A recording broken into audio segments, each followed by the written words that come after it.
Mga putol na kalsada, ghost projects at patuloy na pagnanakaw sa kaban ng bayan. Ganyan ilarawan ang lumalalang korupsyon sa Pilipinas. Ang korupsyon ay isang paulit-ulit na problema na nararanasan ng Pilipinas na may direktang epekto sa ekonomiya, serbisyong publiko at araw-araw na pamumuhay ng mga ordinaryong mamamayan. Upang mas maunawaan ito, samahan niyo kaming talakayin ang iba't ibang epekto nito sa ating bansa. Ayon sa bagong Alyansa Makabayan, hindi lamang baha ang nagpapalubog sa mga Pilipino, kundi maging ang mga bilyong-bilyong pondong inilulustay para sa korupsyon. Habang ligtas sa baha at trapiko ang mga nasa mansyon, ang mga ordinaryong Pilipino ay nakikipagpatintero sa baha ng gutom sa adiyan ng bayan ng Quezon. Alam niyo ba na ang korupsyon ang isa sa pinakamalaking dahilan ng kahirapan?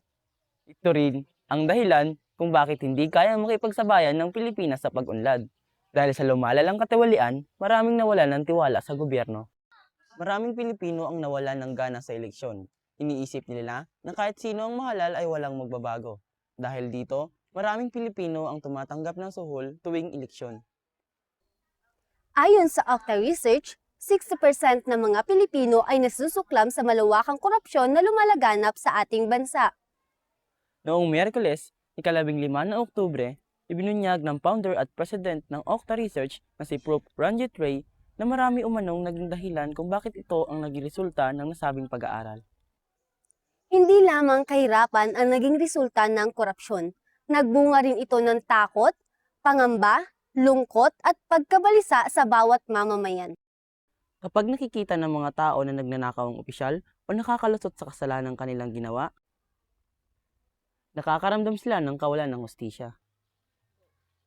Dahil sa kaliwat ka ng katiwalian, hindi na nanahimik ang publiko. Sari-saring pagkilos ang isinagawa mula noong ika-12 hanggang ika-21 ng Setyembre. Ngunit sino nga ba ang dapat sisihin? Ang gobyerno nga ba o ang Pilipinong patuloy na sumasamba sa mga buhaya? Patuloy na lang ba tayong mananahimik? Isasantabi na lamang ba natin ang ating mga karapatan? Ngunit, ano nga ba ang mga dapat gawin? Una, mahalagang tama ang kaalaman kung paano gumagana ang korupsyon at ang epekto nito.